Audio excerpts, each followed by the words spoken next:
Jeremy, look what I've got. You recognize this little guy? Your mom sent me this silver locket, custom made by a jeweler, with this little clasp that opens perfectly. When I press it, the dark mirror selfie sphere floats out and locks into place like it's reading my mind. I programmed it with my phone to hover at just the right height and distance, and all I have to do is say start filming. It's seriously the coolest thing I've ever received. Not just because of the tech, though let's be honest, it's insane, but because it came from you. So, thank you. Really. For this. For everything. Today was orientation day at the CIA Summer Youth Program here in Galaxy City, and I still can't believe I'm saying that sentence out loud. Me, in the CIA. Okay, student version, but still. They didn't just talk about field ops and analysis. They talked about philosophy, psychology, ethics, and most surprisingly, you. Your name came up in the first 10 minutes of the session. The instructors referenced your papers on adolescent mentorship, spiritual clarity, emotional rehabilitation, and even your cross-cultural intelligence theories from your time on Ethosa. They said something that hit me hard. The future of intelligence isn't just about surveillance. It's about human understanding, and it starts with the people who've walked through pain and still chose peace. That's you, Jeremy, and it made me realize the real reason I'm here isn't because I'm smart or skilled. It's because I've been lucky enough to be mentored by someone who sees me. They talked about the scale of intelligence needed now that we're part of the Galaxy Alliance. 1 million planets, over 1 billion people per planet. That's over 1 trillion lives spread across star systems, each one with their own language, tech, customs, and threats. That's not just a math problem. That's a moral obligation. Intelligence now means we're the stewards of galactic peace, and the margin for error is so thin it might as well not exist. We were told that intelligence gathering is shifting, from extracting secrets to building bridges, from war rooms to listening rooms. And they said that young minds, ours, are the next frontier. Not because we know everything, but because we're still willing to learn everything. Jeremy, you've already taught me more than any classroom has. You taught me that strength and gentleness aren't opposites, that silence can be healing, that mentorship isn't about hierarchy, it's about humility. And honestly, you've helped me start to heal something I've kept buried for years. My dad. He's a hard man. Always has been. Achievements, image, performance, those were his holy trinity. And no matter what I did, I never felt like I measured up. Even here, even now, he showed up at the CIA gym while you and I were working out. You remember, you were doing that ridiculous core strength thing with your legs hanging off the bench, and I was trying not to look like a total amateur next to you. My dad marched over and said, "Why isn't Derek mentoring my son?" And I froze. Same old script. I braced for humiliation, but you stayed calm. You looked him straight in the eyes and said, "Because your son asked for me." Then it happened. He laughed. Not a kind laugh, a challenge. He said, "If you can hold me in a chokehold for 10 seconds, then maybe you're man enough to mentor my son." You didn't flinch. You just nodded, took your stance, and 20 seconds later, my dad was face down, tapping the mat, whispering, "Enough, enough."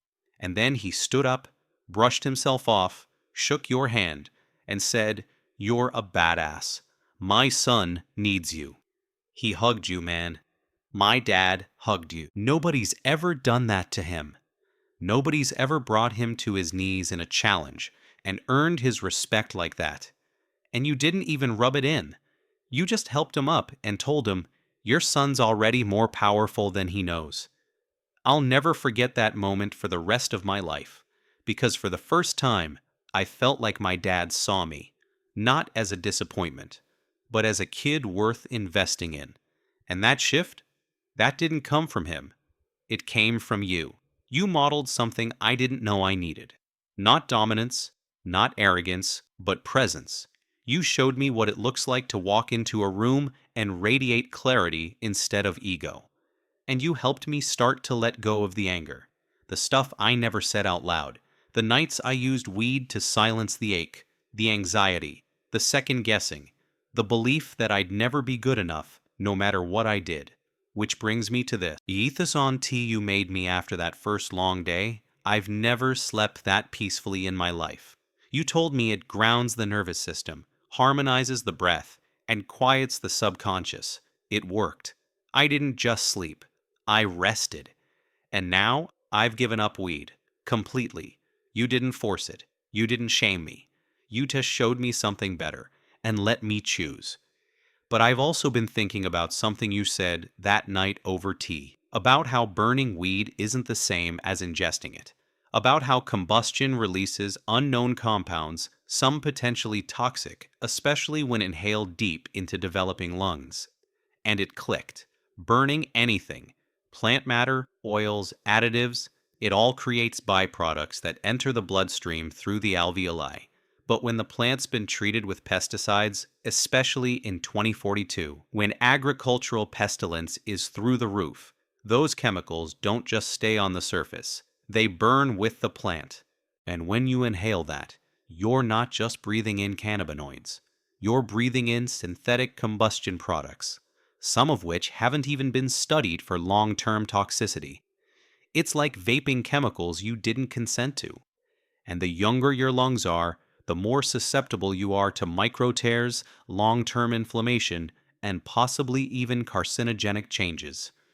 So now I'm wondering, if people are going to use the plant for therapeutic reasons, why not use it the way we use ethicin herbs, tinctures, microdoses, or teas?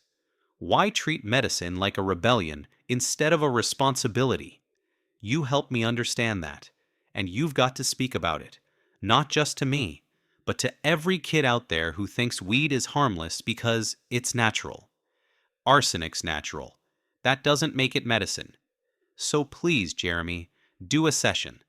Talk to the other students about it. Use your story, your science, your strength. They'll listen because you never preach. You just speak truth. And to answer your video, yeah, I like you too. Not in a simple, easy-to-label way, but in a way that makes me thank God I met you. You're not just a roommate, or a mentor, or a genius from a monastery in the Blue Dunes. You're someone who sees people, who holds space for their confusion, their fear, their dreams, and never asks them to be anything but real. You made me feel like being real was safe. And yeah, I want to visit your monastery. I want to sit in silence with you, breathe the air, drink the tea, listen to the wind on Ethisa, maybe cry without being ashamed of it. And I'm going to say something that's probably going to make Derek smirk if he ever sees this. But you're my favorite mentor. Don't get me wrong. Derek's a legend. I love him to death. But what he gave me was you. And that's a debt I'll never forget. So here it is, on the record. You and Derek, my best friends for life. But you, Jeremy, you're the one who changed. You're the reason I'm clear-eyed now. The reason I sleep. The reason I'm done trying to escape myself. I'm proud to be mentored by you, and I'm proud to call you my friend. See you soon in the Blue Dunes. End message.